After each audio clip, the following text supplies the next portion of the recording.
Excited to welcome Seattle University head coach Chris Victor to the basketball podcast. Coach Victor enters his fourth year as head coach of the Redhawks in 2024-25. The season will mark his eighth overall at Seattle University as he spent 4 seasons as associate head coach. Over the past 3 seasons, Victor has compiled a 66-35 record, including 3 straight seasons of 20 wins or more, the first such streak since 1957-59. Victor has an impressive head coaching record of 169 wins and 74 losses, boasting a win percentage of 69%. In 2022, he was honored as the Don Haskins WAC Coach of the Year. Most recently, the 2023-24 season concluded the program's first ever postseason tournament championship, as the Redhawks won 4 games in 5 days to clinch the 2024 College Basketball Invitational in Daytona Beach, Florida. The postseason run led the Redhawks to a 23-win season for the second time in the past 3 years under Victor, as well as a 117 net rating, the highest such end-of-season ranking for the program. Prior to Seattle University, Victor's first head coaching position was at Citrus College in Glendora, California. Victor also spent 4 seasons as a top assistant at Concordia University in Irvine, California. Coach Victor, welcome to the basketball podcast. Thank you. Great to be here. Really appreciate you having me on. Man, it was fun to dive into your program and your success and all the things that you've done at Seattle. And I know in reading some of the articles and diving a little bit deeper, one of the things that you really emphasize is this concept of servant leadership. We hear the term a lot, but maybe you can give us a real deep explanation of what that means.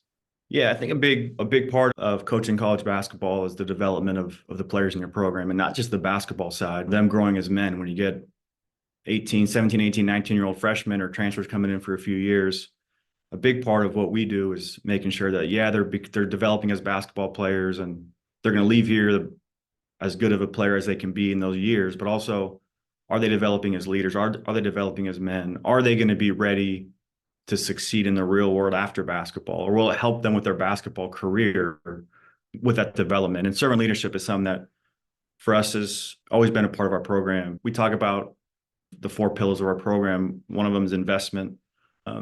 And it's really talking about what you're investing in yourself first, with 24 hours in a day and so many distractions for these kids now. What are you investing in? What are you putting your hours in? What are you putting the mental capacity you have for a day? Where is that going? And then we expand that to also the unity part. Are you considering with that investment the players in your team, the family members, your friends, your relationships you're in? And really being a leader with this, but also thinking about the opportunity to grow by giving yourself to something bigger, something larger. That piece of our program is always running it. It's a big part of our culture, and really just growing these young men into leaders, growing these young men into people that are prepared for society after basketball, prepared after college, is something that we're always focused on. Love that. And maybe just before we go on, I know coaches want to hear the other pillars. I believe you said there was 4, right? So maybe just finish that. Yeah, ours is invest and compete with joy and unity. So we talk about the investment piece, competition, which is huge in our program, joy. And I always think we're always at our best when we're having fun. Our program's always at its best when there's joy in the room, whether it's practice or in games, in the locker room, team meals after, and then unity, being able to get a group of guys together, always at our best when that unity is very clear. Everyone's aware it's part of the program. So invest and compete. We talked about the investment part, and compete is really, you heard about competition a lot. What does compete mean? For us, are you giving your greatest effort, especially now? And then we're also relentlessly trying to find solutions to win. You'll hear that a lot in our practices. We'll stop practice and remind people what our definition of competing is in competition. And we'll always come back to that with our guys. I love that one, finding a solution to win. That's beautiful. And then joy, I've had this conversation a lot with coaches recently, especially a lot of youth coaches, about the concept of fun or joy or whatever it is. How do you bring that to life in your practice? Because again, as coaches, we're not talking about just frivolous fun, although that's certainly a part of it sometimes, but it's fun to compete. It's fun to get better. It's fun to improve. How do you bring those things to life? I think the first thing to understand is that our guys tell our guys a lot, like, we create our own joy. We create it. The joy doesn't come from, at times you need to be picked up, and that can be felt from other people in the room, but we create our own joy. So what's the mentality that you're walking into practice with? What's the mentality that you're whatever event you're entering, whatever moment in your day that you're entering, what's the level of joy that you're bringing to that event, to that time of your day? And then, yeah, we compete a lot in practice and we let our guys play a lot, whether it's 3-on-3, 4-on-4, 5-on-5. We get joy out of that competition and we try and keep the practices fast moving. We keep score a lot in our practices. Everything we do is scored and we find joy from just the competition part. But ultimately, it's up to every person in our program to understand that they create their own joy and that as a program, we create the joy. When you walk into a practice, I think whatever program you're walking into, I think that's something that you can feel. I think it's something that you can notice instantly, whether there's joy in the room or not. And as long as the season, October's tough. We practice start at end of September. We get a mix in a couple scrimmages there, but finding joy every day in that month can get difficult. And then throughout the season, there's also times in the season where it gets long and there's a lot of travel, especially for us in the WAC in Seattle, but always continuing to find that joy. And we'll mix in a lot of non-basketball stuff throughout a year. We'll mix in some things to give them a break from the basketball side and whatever those small little events are, but we'll try and mix those in just to remind ourselves why we're here, keep that unity piece alive, and just always trying to fill the room with joy. Love that. I love that you connecting it to individual responsibility, that you're responsible for your joy, you're responsible for your competing, all that. Such a big part of it. And another thing I learned about your program as I dove deep into it is that you emphasize everyone being involved in decision making and creating ownership within the program, which connects very nicely to what you just outlined. But can you give us maybe some examples that maybe we wouldn't have thought of as a coach about things that you involve players in and staff and everyone else as a part of your program? Yeah, I want everyone in our program to feel a piece of the ownership. I think one of the mistakes I made as a young head coach was when you first become a head coach, you have all these ideas in your head of what you want to implement and how you want your program to run. And a big mistake that I made was trying to do everything myself, trying to be very particular and keep all the responsibilities on my shoulders to run the program how I always thought I wanted to run it. And learn very quickly that's not the best way to do it in my mind. And you find the right people, whether it's coaching staff, whether it's players, undergraduate managers, graduate assistants. If you have the right people in your program and you give them power and give some responsibility to them, it's only going to raise the level. It's only going to, the amount of things that can get done and the amount of ideas that are shared just gets to the next level. So we always, with our players, it's letting them understand we're going to give them a lot of freedom when they play. We're going to give them a lot of freedom to be creative when they play, but the responsibility is on them. And part of the ownership of the win-losses is on them with that freedom. And with our coaching staff, our coaching meetings are large. We have a lot of people in the room, and I encourage them to speak and to give opinions. And we can have conversations in the coaches' meetings, and we can go back and forth. And ultimately, yeah, it'll probably be my decision at the end, but it's okay to disagree. It's okay to have your own opinion, and it's encouraged here. And when we first started doing that, it was quiet in the room. And I was a few years ago and wanted to get more people involved in the decision making. I think we have an unbelievable staff, a lot of young guys that assistants that now are assistant coaches here and kind of grew up with the program. It helps our program overall, and it also helps their development. It allows people, when you have more responsibility and you feel like you have a piece of the ownership of the entire program, I think you're a little more bought in and dedicated to it, but also it allows you to grow. It allows you to force you to make decisions, force you to think for yourself. And I think the development piece is a big part of it as well. You've already painted a picture of a great place to be able to play as a player and to be able to coach as a member of your coaching staff or a part of your program. So let's dive a little bit into some of the tactical stuff. I'm really excited to talk about some of this stuff. Number one, let's start with the forcing baseline defense. Can you elaborate on that philosophy of forcing players to the baseline and then maybe some of the specific techniques? Because I know this is like a big part of your defensive philosophy. Yeah, we do our best to keep the ball out of the middle of the floor. And to limit paint touches defensive end. It's something that I started when I was playing at Concordia for Coach Hammond. That was the philosophy with him. And as I've progressed, I've kept that main coaching philosophy from how we introduced the defensive side of the basketball with the drills and the progression of the drills. And yeah, no middle and forcing to the baseline has been something that's been successful for us and keeping the ball out of the middle. So I think it all starts with guarding the ball first and foremost. So the first thing that we'll do is guard the basketball, closeouts, and keeping the ball out of the middle. And it just is very basic, very simple, just all about our positioning. So instead of closing out or guarding a guy nose to nose and allowing him to dictate one direction or the other, we're going to get to the inside shoulder and really dictate down to the baseline side. And no middle is something that we will work on almost every day. We'll start in the beginning of practice with closeouts. We'll guard one-on-one very often. And one of the words I hear a lot in our program defensively is we want to dictate. We don't want to be reactive. So everything we do is aggressive. Everything we do is for our guys to understand that it's your job to dictate to the baseline side and not be reactive to what the offense is trying to do. So we'll shift. We'll close out a lot. And that's something that's taken guys, especially new guys in our program, a lot of time to get used to change your angle of your closeout, to really be comfortable with the shift in positioning to force and dictate baseline. So it's something that we have to work on a lot, something that we do a lot in our breakdowns, our 3-on-3, 4-on-4 breakdowns when we're playing. Even 2-on-2, we'll do some 2-on-2 stuff that really just for the defensive side to keep the ball out of the middle. Sorry, I was just going to say, talk maybe more about the stance and then the shift philosophy, because I think one of the challenges for coaches when they think about these different things is to understand to not give up. You're influencing, but you're not giving up, right? You're not trying to get beat. So talk to us a little bit about that.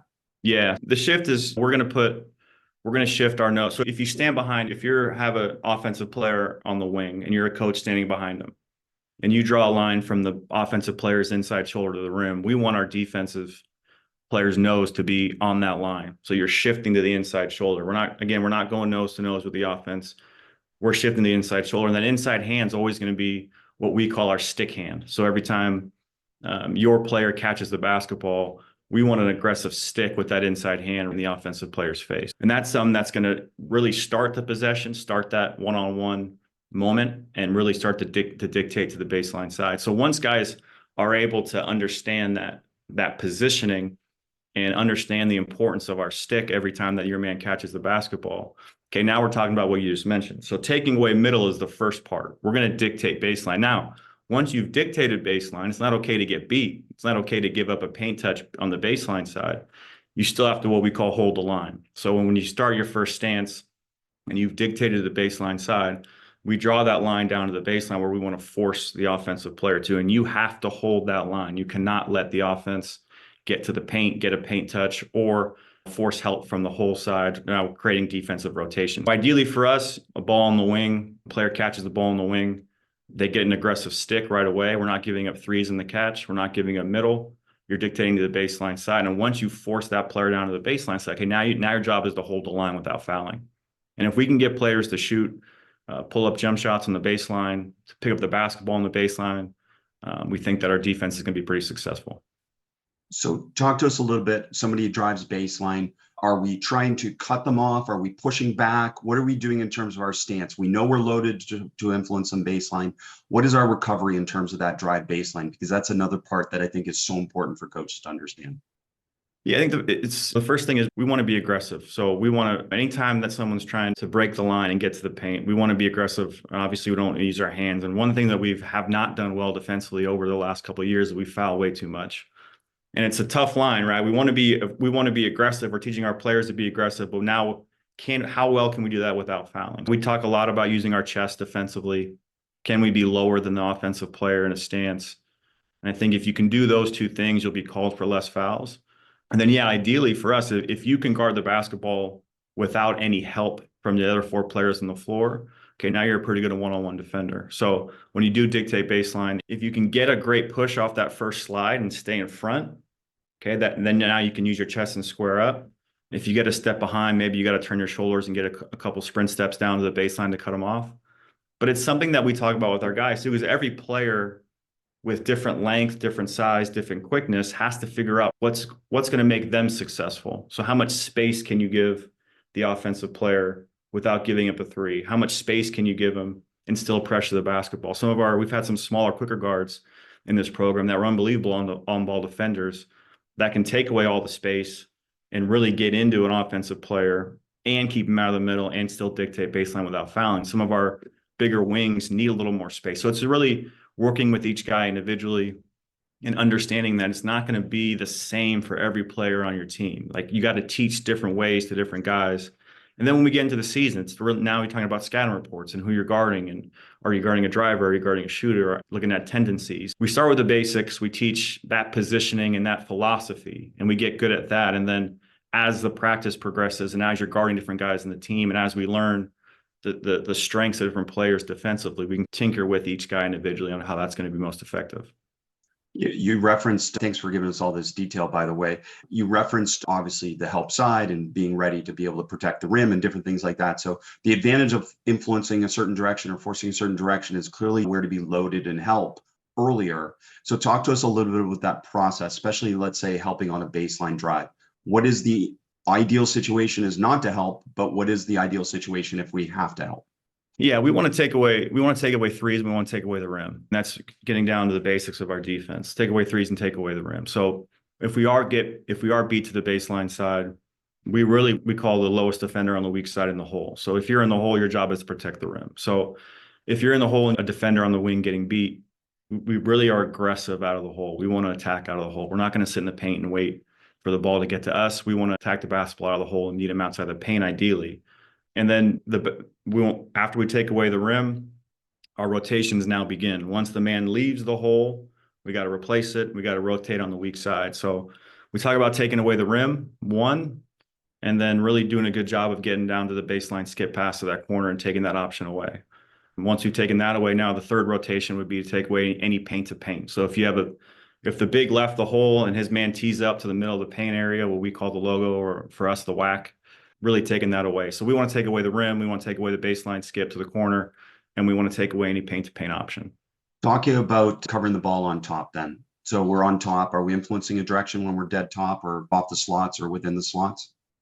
Yeah, we're always dictating. So yes, we'll always force one way. And that on the top of the key or the point, we're forcing to the weak hand. So that's very scout based for us. It's not going to be one direction all the time. 9 out of 10 times it's going to be forcing left, but occasionally it'll be forcing, some strong point guards in our conference that have been left-handed. So that's always the unique switch in the scout, is try and get guys to understand the weak hand, but we'll force the weak hand on the top.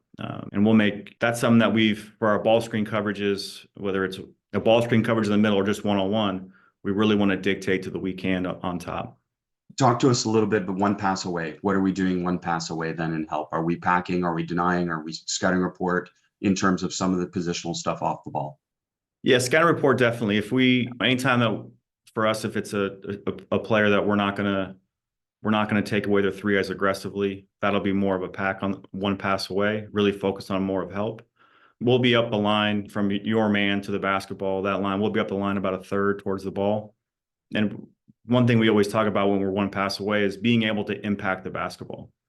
So not just up the line in a stance, but anytime the ball's bounced, anytime there's a player trying to attack, your job one pass away is to impact the basketball. That might be on the penetration stunting. That might be in the passing lane, pushing the offense out, maybe getting deflection. But when you're one pass away, your job is to impact the basketball. And we'll work on that a lot. Getting that timing down and getting the comfort of being able to be away from your man and up the line is something that we spend a lot of time on. And then how do you impact the ball?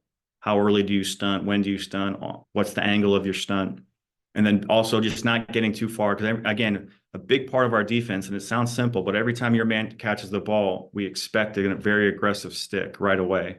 So just getting all those ideas. And yeah, when we get into the conference and we're guarding different players and different schemes and different formations, it might change how aggressive we are one pass away.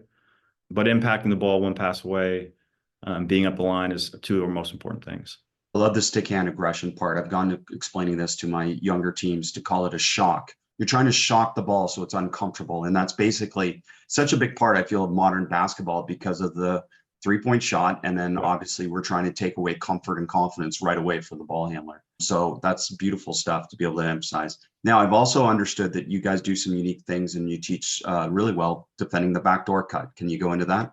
Yeah, because of how aggressive we are, dribble handoffs, for example, the first thing we'll teach is what we call blowing it up. We're denying the dribble handoff. We're not allowing any offensive player to receive a dribble handoff, which when you're aggressive up the line and you're up the top. So full denial, tight, not up the line, or tight to the cutter? We will always start up the line. Okay. We will always start up the line. And then again, as the season progresses and different players will allow certain guys that aren't three-point threats to receive handoffs, and we'll slide under. But everything that we teach to begin is always going to be on the aggressive side, just to get that idea and that philosophy really deep into our players' heads to be aggressive. And that's how we want them to play. That's always going to be part of our defense, is like what you said, take away comfort, take away confidence, and dictate. We're not going to allow the offense to run what they've been working on all season. We're going to force them to do other things, and we're going to dictate the possession of what they're allowed to do and what they're not allowed to do, ideally. So yeah, guarding the back door, it's something that we have to get used to. But the way we teach it is when we're up the line, and if you see if your man cuts back door, if you can stay between him and the basket, and you don't have to make many adjustments because you're in position already there. But as soon as you feel him get past your shoulders, we teach our guys to snap their head right away and then really go attack the hip of their man. A lot of guys are going to stay on that line and try and go to the basket on a backdoor cut and try and take it away. But a lot of times you'll find those passes can get by you. So the ball is being passed to your man. So if you can get back to connecting and attack the hip of your offensive player, the ball is going to find you, because that's where the pass is going to go. So that takes some time, because a lot of our guys, from the footwork to that instinct of going back to it, even if you can't, this is the one moment where you might lose vision of the basketball. But if you can get back and attack your man into the hip and reconnect, a lot of times you'll find it's a deflection, or maybe you'll be in position to contest. So I love this concept. So they're recovering, they're essentially tagging their check. You call attack their hip, to be able to physically make contact with the cutter on the backdoor cut. And then talk to us about the help side. Does that, in your opinion, based on your experience running that, does that eliminate having help over rotate to a backdoor cut? Or is it the same philosophy as we would normally have to have help? Yeah, I think same philosophy. What I found, though, is it does create a few more deflections for us defensively. And whether it's a steal or deflection out of bounds, or just maybe enough of a deflection to keep the offense off balance and out of rhythm, it's been more successful for us. Yeah, it's something that we'll drill a lot. Whenever we're working on guarding DHOs, whenever we're working on up the line, whether you're in the corner on a wing, we'll work on that snapping your head and attacking the hip back to the offensive player. So again, thinking about this in the context of everything that you do, there's very few times nowadays where you can actually hit a cutter. That seems to be not a part of the game, but I'm imagining on a backdoor cut, that's still one of those times that you can probably be pretty physical, and generally an official will not call that contact. Is that correct? I think so. And especially if, again, it goes back to some major ideas of that if you're going to remain lower than the offensive player, and if you can continue to attack hips, if you're making contact in the chest area or making contact with your arms up high, that foul is going to be called off the basketball. Whether it's chucking a cutter that's going through off the basketball, if you're standing straight up and you're making contact in the chest, referees are going to make that call. Now, if you can remain low and you can continue to attack hips and be aggressive lower in the hip area, you're not going to get called for as many fouls. Now, I say that after mentioning earlier that we foul way too much as it is. That was on the ball, coach. yeah. We find ways to get creative off the ball too. But yeah, I think being aggressive and physical off the basketball in those cuts, I think you can do a little bit more. You're right. Like it. So connect this for us. I think one of the great connectors of defense in general is transition defense. So maybe connect what you've explained in the half court to now what you guys do in transition defensively. Yeah, transition defense. You have certain things that you want to work on every week, and transition defense is definitely one of those things. Offensively, we haven't done a great job the last few years, but we would like to play with great pace in transition. When we working on transition offense and transition defense together, the first thing, I was coaching at Citrus, and Coach Kristoviak at Utah was recruiting one of our guys, and we got killed in transition one game that he came to watch. And I was struggling. And after the game, I'm like, how do you guys teach transition? And he very simply goes, you got to sprint. Everyone has to sprint back. And you hear that a lot, but really that's the number one thing for us too now is once the possession. Now, offensively, we talk a lot about transitioning from defense to offense and how quickly you can get the outlet pass. Can your wings sprint? Do you have your rim runner sprinting to create pressure on the defense? That same philosophy now is for us transitioning from offense to defense. So how fast can we transition from the offense when the possession changes? How quickly can we sprint back and get to the paint? Now, we'll have a safety in our transition, and we'll let our point guards roam the nail on any shot attempt and give them the opportunity, a little freedom to stop the basketball and to slow it down early with the outlet or the point guard. Now, those are very specific responsibilities. If you're the safety, you're sprinting back, obviously, and you're taking away any rim. And if you're our point guard, what we call the corral position, just up, being able to corral the ball early to slow down their transition offense. And then the other three, if you're not one of those two, you are sprinting. You are in a full sprint back, and we're taking away the nearest threat. We're going to load to the strong side. We're going to communicate. It doesn't have to be your matchup. One of the things that we always struggle with was guys trying to guard their man in transition, getting them out of that idea in transition. We don't really have a matchup. You're going to sprint back. We're going to communicate and take away the nearest threat. We're going to stop the basketball and guard the rim. But that sprinting piece has been something that from that moment when Coach K mentioned that, and it's always the simplest things that you forget as a coach sometimes when you try and get so intricate with everything you want to do. It's the first thing we need to do is sprint back.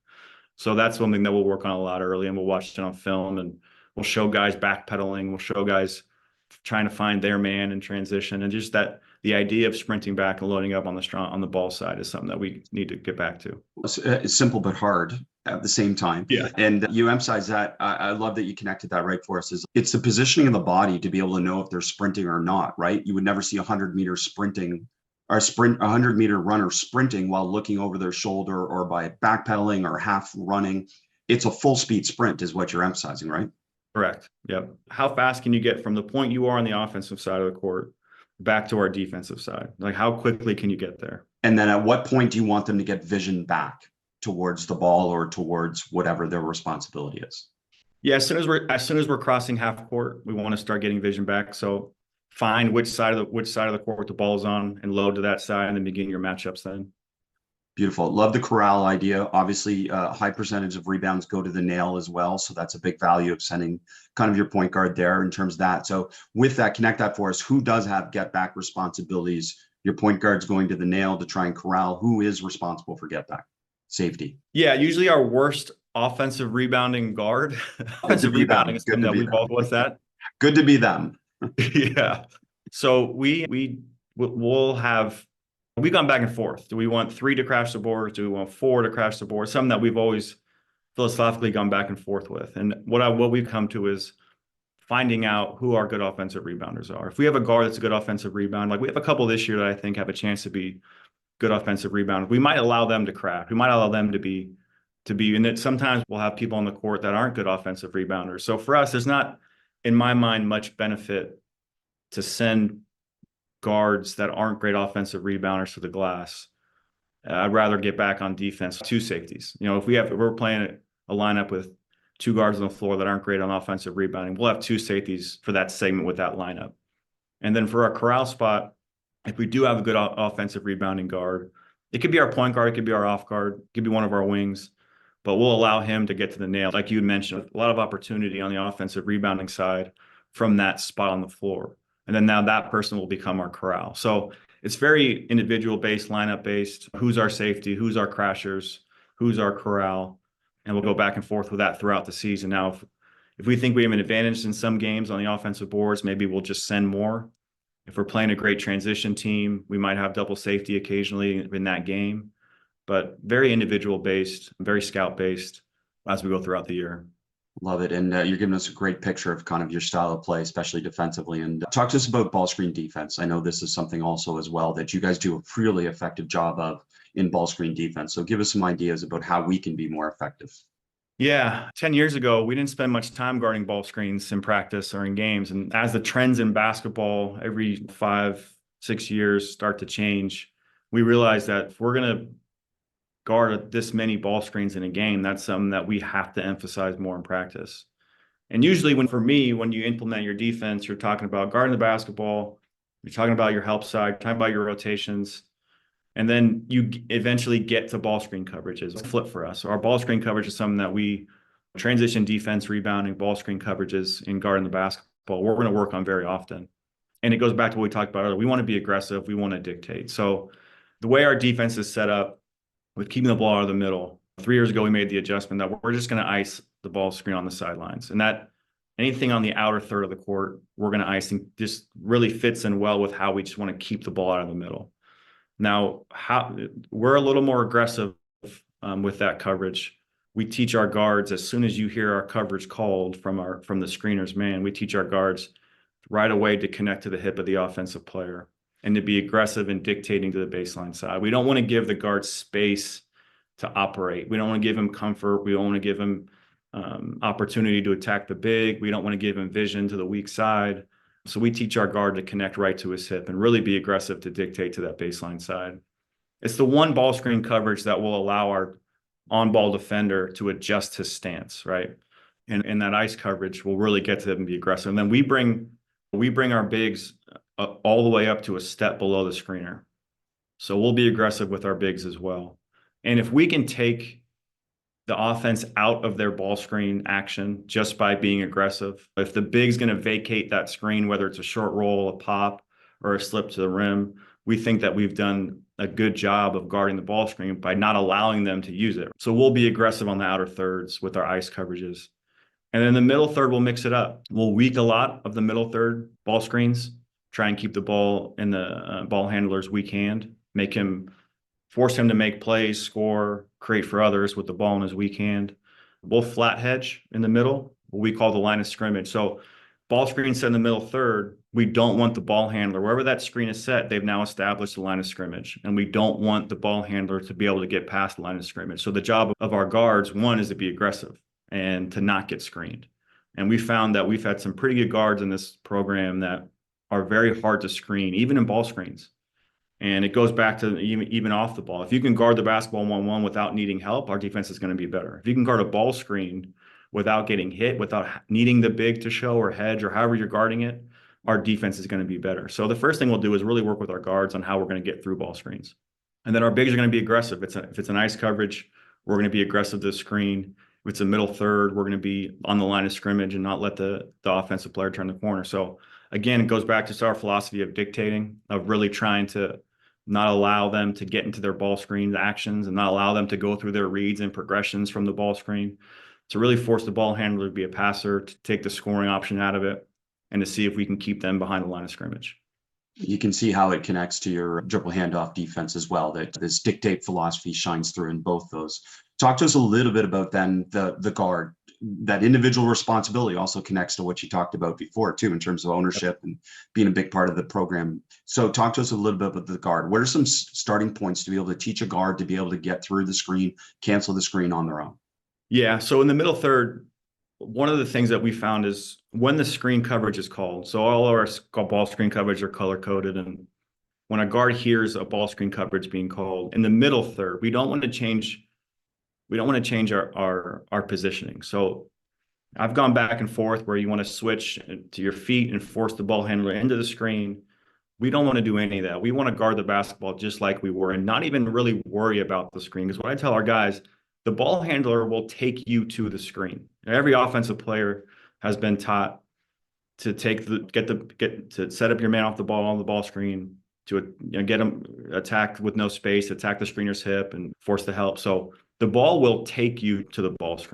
And by not switching our feet, really what we're guarding against is if there's a slip or a ghost, we still want to be able to take away middle. So if you switch your feet and there's a slip or a ghost, now you're allowing the offensive player now to attack middle. So we want to keep our positioning there. And then again, at the point of the screen, now once the ball handler starts to take the basketball to the screen, and the screen, you'll out of your peripheral, you'll see the screen there. And now again, it gets back to what we've talked about before of really attacking the hips of the offensive player with the basketball and staying low enough to where you can be physical on the hip, but also getting below the widest part of the screen and attacking the hip of the screener. So if we can stay low and be aggressive on the basketball, keep our stance the way it is and really dictate, still thinking about dictating to the baseline side. Once we get to the screen, now we're being low, we're being physical. And if we're going over the top of that ball screen, you can get over the top without getting hit if you're nice and low and physical on the ball. Or again, going back to our scout principles, if it's a non-shooter, you can slide underneath and we can keep them out of the paint that way as well. But yeah, a lot of those things take time and take work, because one of the things that we found is when guards hear a ball screen, they think it's okay to allow the offensive player to use the screen. You have a big there to help. I'll let the big help and then I'll recover. But we don't want to do that. If it happens that way and we do get hit, we'll be there to help. But the guard's responsibility is to not get screened. And the better that we can be at not being screened on ball screens, the more effective we'll be. And if I understand correctly, the ball handler rejecting the screen is not as big an issue because you're prepared to defend the ball one-on-one.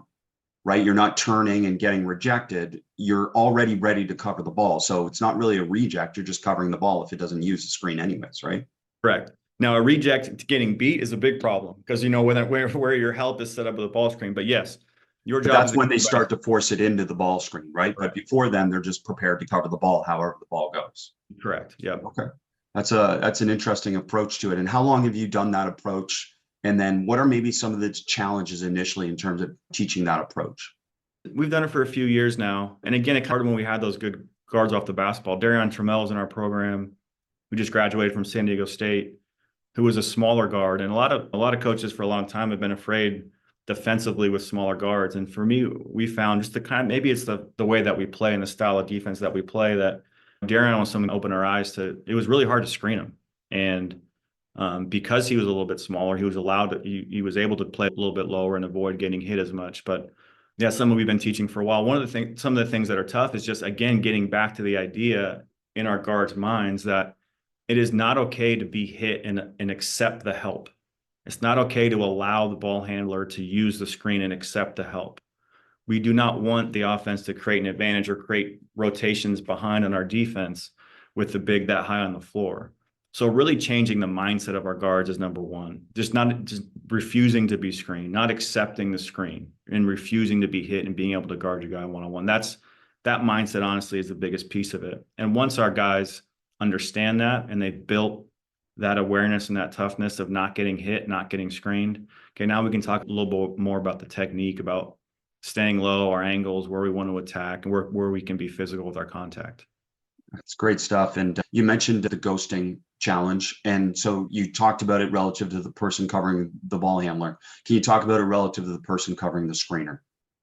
Yeah, ghosts are tough to guard. That's something at all levels. And I've asked so many coaches and we've gone back and forth with, when do you want to switch? At what point do you switch? Do you switch? And that coverage is something that we're always talking about as a staff, because the way that we've been doing it is we're only going to switch on contact. So any ball screen, if we're in our switching coverage and it's two players in our switching coverage, we want to keep our matchup if there's no contact made, which kind of goes back to us when you're guarding the basketball, not changing our stance at all. We're going to guard the ball and keep it to our basic on-ball coverage. And we're calling getting back to your question. So if you're guarding the screener and he's going to set a ball screen, we'll call our switch ball screen coverage just to notify the guy on the basketball that there might be a screen coming. Now, as soon as anyone vacates the screen, so if a big sets a screen and slips, or if a guard ghosts a screen, as soon as we see that ghost, we're calling square, just allowing the guy on the basketball to understand there's no more screen being set. You are now back to one-on-one. Get back to your one-on-one defensive principles. You're square, you're a man now with no screens. But that communication is tough. We switch on contact, but there's still a lot of room for confusion there. How much did he get hit? Did he get hit enough? I can still guard I can still keep him in front. So getting to the point where you're not putting two on the ball and allowing that ghost or that slip to be open, and that communication piece between the two guys takes a lot of time. And again, we've been talking about it all summer because that's one of the areas that we know we need to get better at. But if you got two guys that are good at that action, if you got a team that's good, that stuff's hard to guard. And that's something that we see problems with often and we guys still get better at. You referenced before the WAC, and I'll be honest, I had to look it up before I did the podcast about who's in the WAC anymore, the different things. But you referenced the travel challenges. And this is a thing for a lot of conferences now, where it's not just an easy trip. So can you talk a little bit about some of the challenges of travel and some of the ways that you've tried to alleviate some of those different travel challenges?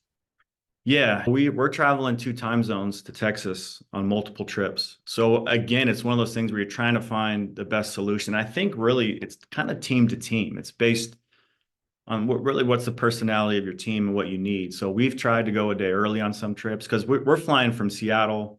We're connecting in Houston. We're driving 3 hours. So it's a whole day. We're leaving at 10 a.m. from Seattle. We're not getting onto campus or to our hotel until 10 p.m. or 11 p.m. Finding, do we practice in the morning and then leave? Do we try and shoot at the arena when we get there? All those things that kind of go into what's going to give our guys the best chance to win. Do we go lighter the day before and try and practice? We've gone back and forth, and depending on the time of season and trying to get a read for where our guys are physically and mentally at that time. Maybe they'll need an extra day to prepare in that area. If you're traveling, if it's somewhere closer, we can obviously go the day before and it's easier. If you're traveling to altitude, are we going a day before? Are you trying to sneak in and sneak out? Not, there's so many different philosophies into it. And what we found is just trying to do our best leading up to those trips with sleep and nutrition has helped, but I don't think there's a right answer to it. And I was talking to some of the teams that have now switched, some of those Pac-12 teams that are now traveling 3 time zones to play games. Are they going to go a day before? And those coaches are struggling with that too. We do our best to figure it out. Some guys want to get to the gym that night and shoot. And we're like, nah, I think it's better if you go to bed. It's a little late, but some guys want to go practice. So I think every road trip's a little bit different. But we try and prepare our guys the best we can, just again with just proper sleep and nutrition leading up to it, and getting as much work in as we can before we head out. It's absolutely going to be fascinating watching, because there's definitely going to be some schedule losses for some teams just trying to figure some things out. At least yours is staying generally within good weather. I mean, you think about some of the Pac-12 teams or whatever, UCLA, suddenly I decided to go to UCLA, I'm going to end up in the winter. I didn't sign up for that. I know. Whole different deal. But the other part of the WAC is just a variety of play styles. Can you talk about the challenges in terms of trying to prep for different play styles within, again, close proximity of games, very short prep times, all those different things that come into coaching? I think not just for you, but for many high school coaches that are sitting at home, those are the challenges. Yeah. We had, look at any of the last 3 years in the WAC, I think 3 of the top 10 teams in the country enforcing turnovers are in the WAC. So you have very unique styles of play with their defensive philosophies and their structures. And the way that we have to attack offensively is going to be very unique for those teams and very different than, say, a more traditional defensive team like Grand Canyon, Cal Baptist, Utah Valley. Very good defensive teams, very physical, great size, very well coached, but very different from Tarleton, very different from Abilene Christian, very different from the Stephen F. Austin that was in the conference. So what we try and do is we try and do all of our prep early, meaning we're going to introduce some ideas and some concepts in the preseason, different packages for different defensive looks. So when we now go back to it in our scout prep, whether it's a 3-day prep or a 1-day prep or a 2-day prep, it's not new. It's something that we've already worked on, we've already talked about, we've already drilled and played. So our guys can now have something to go back to once we introduce it again before a game. But yeah, it's tough. We can play on a Thursday night against a traditional defensive team, and then on a Saturday against a team like them who's going to really pressure and be aggressive and force a lot of turnovers. And what we do against the traditional team with our traditional offensive sets, again, and you flip it over to a Friday getting ready for a Saturday game, and the whole thing changes. It's difficult. And we've had good guards in our program. It's one of the reasons we've been successful, is because the guard play in this program's been at a high level, which has been allowed us to switch effectively as we can in those short time periods. But I think the big thing is really doing your preparation as a group, as a program, as early as possible, just introducing different concepts, whether it's going to be different framework, different formations for your offense, different ideas that guys are familiar with early. So now when you bring it back during the season, it's not something brand new that you're trying to learn in one day. It's something that they're familiar with and you can draw back from that experience. Yeah, I like that approach, especially developing even adaptability in your players to be able to adapt if you're going to face different things in the preseason as well. I referenced the success, the multiple 20-win seasons, but I want to focus in a little bit just as we start to wrap up here on the College Basketball Invitational Championship. Cool stuff. First of all, what was it like playing 4 games in 5 days? That's got to go back to AAU for some of these guys in terms of the experiences and whatnot. So maybe talk about that first, and then that experience in general for your program and how important it was. Yeah, it was cool. It was a great experience. We had some special seniors in our program last year. Cam Tyson has been here for 3 years, one of the best players in CLU history, and one of the best competitors I've ever coached. And his commitment to this program, staying here for 3 years, and his loyalty was so special to him as a person, but also to our coaching staff and to this university. After we lost to Grand Canyon in Vegas in our conference tournament, and we knew we weren't going to the NCAA tournament, we have an opportunity to still play. And I've been in some CBI or non-NCAA postseason tournaments where guys, they weren't really excited to be there, and it just wasn't a great experience for anyone involved. But these guys wanted to play. I talked to our seniors, I talked to the kind of leadership group on our team, and they came back with, no, we want to play. We want to go compete. We want to finish this season with a win in the championship. So when I heard that, I'm like, let's do it. Still in my mind, not knowing it, we're flying from Seattle to Daytona Beach. We're going to be there for a few days. This needs to be something that we want to do and that we're committed to. Their credit from that first game to play four games in 5 days. It shows them, one, that we did a good job throughout the year with our conditioning, and our strength and performance coach had them ready. But it was a cool experience. The way it's set up, your hotel is right across the street from the arena. So just being able to live there for a week, going back and forth, going from game to game. And we talked about the joy piece earlier. I felt in that week, in those 4 games in 5 days, our guys that's maybe some of the most joy-filled days that we had. And for our seniors to finish their career at Seattle, holding up a trophy, winning a championship, it's one of my proudest moments as a coach at Seattle, just because those guys earned it and they deserved it. And not many players and programs in the country can finish their season on a win with a championship, and winning the CBI for them and for our program was really cool. Yeah, great testament to you and your program and your players, and all the success that you've had over the years so far. And I know a big part of that success, coach, has been that you've had a lot of continuity within your program. You've had players there for multiple years, despite this transfer portal. And that's just been a big part. So you can talk about that and the reason maybe why you've been able to retain players. Yeah, it's been huge for us. We have a few players on our team this year that are coming into their 5th year, using their COVID year, and be back for their 5th year. We talked about Cam Tyson playing for 3. And we've had a lot of guys in this program that have been here multiple years and have been committed. And that's in this era of college sports, it's difficult. But it's always been something that we've wanted to do. We wanted to build this program with experience. We wanted to build it with the guys that have been here, that we recruited when they were young. And having that continuity has been huge. I think a part of it is we've been very fortunate in recruiting the right person and the right player to CLU, and they've really enjoyed their experience. They've felt their development on the court. They understand their development off the court, and they appreciate it. They enjoy it. It's a great big-time city. It's a great university. We've had some success winning some games the last 3 years, and that's helped. But I think the guys in the program appreciate the development. They appreciate the commitment to that development from the coaching staff. And having those guys stay, it just allows you to get better and better every year, which has been huge for us to have guys returning. We have a lot of new guys this year. We have 6 new guys this year as well, but we also have guys, like I mentioned, who are coming back for their 5th year, who know the program as well as me at this point. And having that leadership, having that loyalty and commitment from guys in the program has been a big part of what we've been doing. It's awesome. An awesome validation of how you run the program and how everyone takes ownership of that program as well. So just wonderful. So coach, I can't thank you enough. So much depth in this interview, and so much for people to listen to multiple times to be able to learn some of the things that have led to your success. Thank you so much for sharing the game with us. Yeah, thanks for having me on, and thank you for everything you do, sharing the game, and everything that you've done and taught and given to the game and to coaches has been special. So thank you. Thank you.